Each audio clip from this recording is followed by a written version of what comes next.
Oh, shit. Oh, that's smart. Take it easy. You're pretty banged up. Probably a bit delirious, too. I just gave you a shot of some heavy antibiotics. Might feel funny for a while, but it'll help. And you're gonna need some time to recover. Time? We don't have time. We need to get a message out. It's important. Message? You mean to your friend, asking for medical help? Never mind that. Help me up so I can look at the radio. Let's see if the parts you brought back are any good.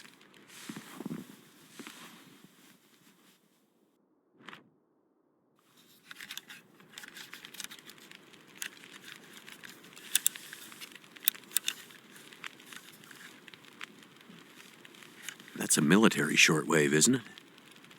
Maybe. I know a bit about radios. That's not like any surplus I've ever seen. Ah, damn it! Well, the parts look fine. So, whatever's wrong with the radio goes deeper than that. What could it be?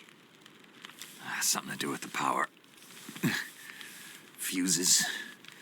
Transformers, maybe. We have bigger problems to deal with first. That bear's out there, hunting us. He's a smart old bastard. He'll keep us from getting out, getting supplies, finding help. Eventually, he'll either get us or starve us out. Ah! Oh. I gotta lay down. Help me back to the bed.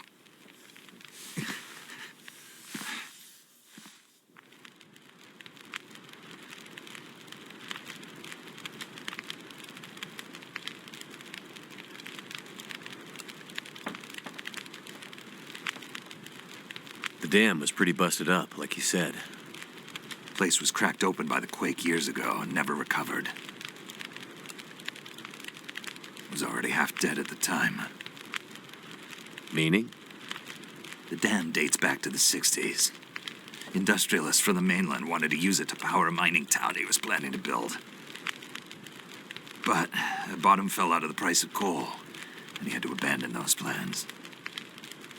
Some fool tried to get it running again in the 80s, but then the forest talkers got involved, and that was the end of it.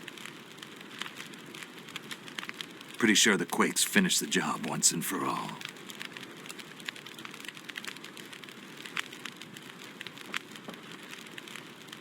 So, who are the forest talkers? Eco-terrorists. Activists, some call them. Depends on who you talk to, I guess. Why are they out here? Well, they've been active for years. They come and go.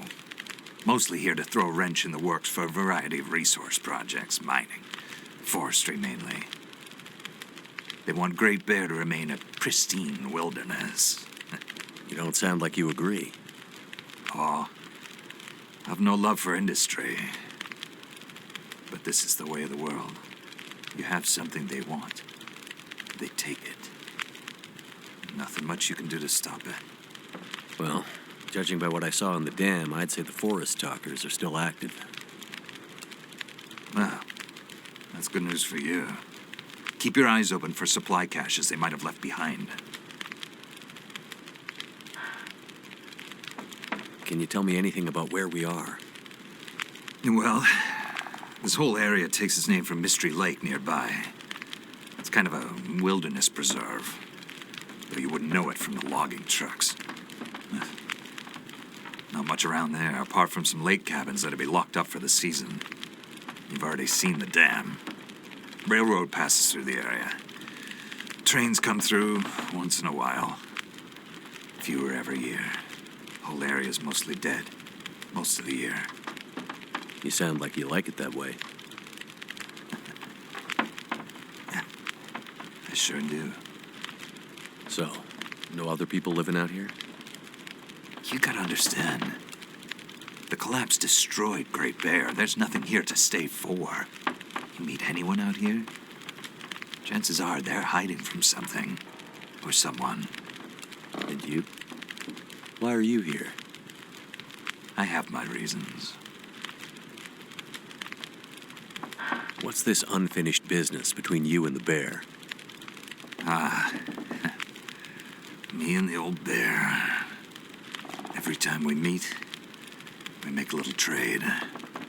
And what do you trade? Each other's blood, mostly. Sounds like a losing proposition. Oh, I'm sure it will be. For one of us. The main reason I'm out here is I'm looking for someone. You won't find too many people out here. That's kind of the whole point. This is someone important to me. A woman. She may have passed through here a few days ago. She might have been injured. What makes you think she came through here? She passed through the tunnel leaving Milton, but then... I'm not sure. Well, the roads from Milton don't lead this way. Wherever she's headed, you'll have to cross the mountains to find her. Not an easy path, even for the most experienced outdoorsman. I'll do whatever it takes. You won't get far with that bear on the prowl. What we need is to get my radio up and running, so we can find out what the hell is going on. Maybe someone out there has seen your friend.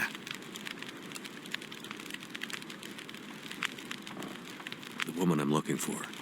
She might be on her way to a place called Perseverance Mills. You know it? Shit-Nothing Town, north part of the island. Sounds about right. Yeah, I know it. We were on our way there, my passenger and I, when we crashed. I need to find a way to get there, or contact her. See if she's all right. You sure she's alive? Yeah, I'm sure. Well, normally I'd make some calls on the old shortwave. Whole area's been damn quiet since those lights in the sky. Even the wildlife's acting strange. But I might have an idea.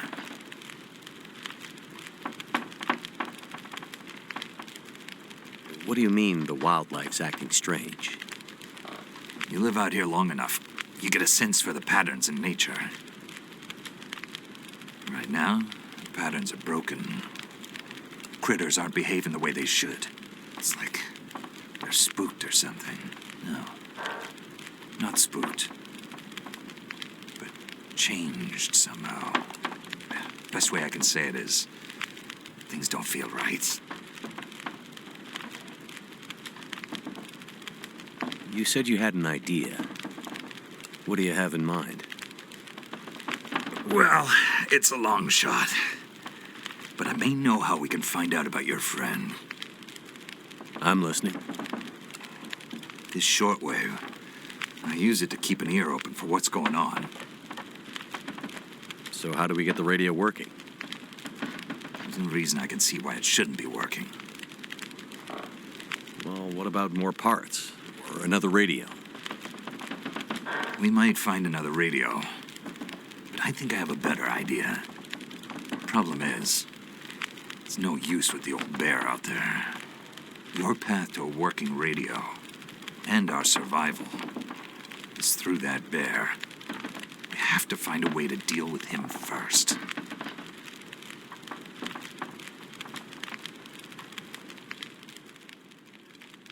Okay. So we have to deal with the bear. But you're half dead, and rifle shots don't seem to do much. So...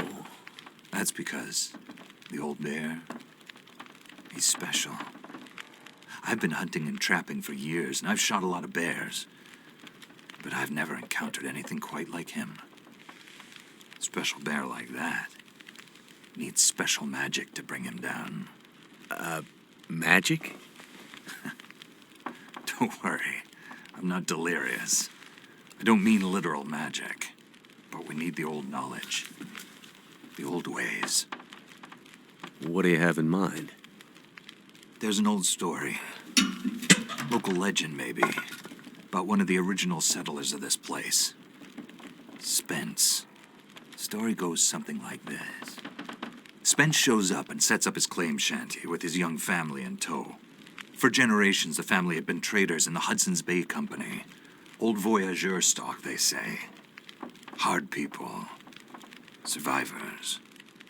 One day, a bear shows up and menaces the homestead. Spence takes a shot at the bear, but it doesn't seem to do anything. Bear wanders off, but Spence's wife, she takes a turn. Slips into fever. For days, delirious, she screams about the bear. Local doctor can't do a thing for her, neither can the priest. Week later, a hired hand goes missing. And they find him. Just a body. Ravaged. Spence fears for his wife and kids. He's convinced some evil bear spirit is trying to kill them. Revenge for some slight in the past, maybe. Something in the family history. Spence gets some men together for a hunting party. They go out into the muskeg and track something big for days. Eventually corner it. It's a big son of a bitch. Biggest bear they'd ever seen. Man killer. Story goes, they empty their rifles into the bear and it just walks away. Like it's made of stone. They call it the demon bear after that. Wife's dying now. Spence believes the bear's evil spirit is killing her. Eating her soul. He can't get anyone to join him on another hunting party. They know rifles don't work. So he forges a spear. Like a boar spear, but bigger. From some old Hudson's Bay trapper's wisdom, apparently.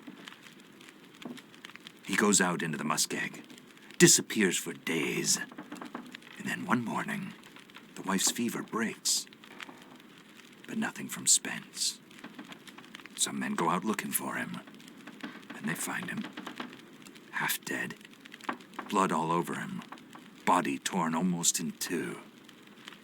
The bear's work. The last thing he says is, "Spear stole the bear's soul. My wife is now free." And then he's gone. So, did he kill the bear? Nobody knows. Never found a carcass. They buried Spence, took the spear back and hung it over the mantelpiece in the Spence homestead. Never saw that bear, or any other, again. Years later, after the Spence family faded to obscurity, wealthy land baron bought the spear to hang in his hunting lodge. Just so he could tell that story, I imagine.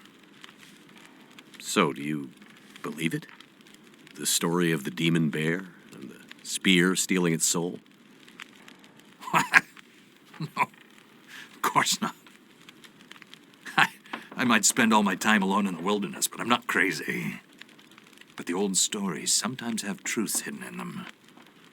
Spence might have been superstitious, but he had the right idea. 10 inches of cold, hard steel might do what a bullet can't. I'm convinced. A spear's the way to kill that bear.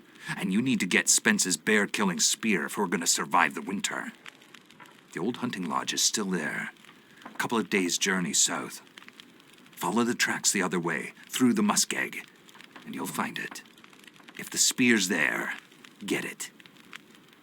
It might be our best hope. And the radio?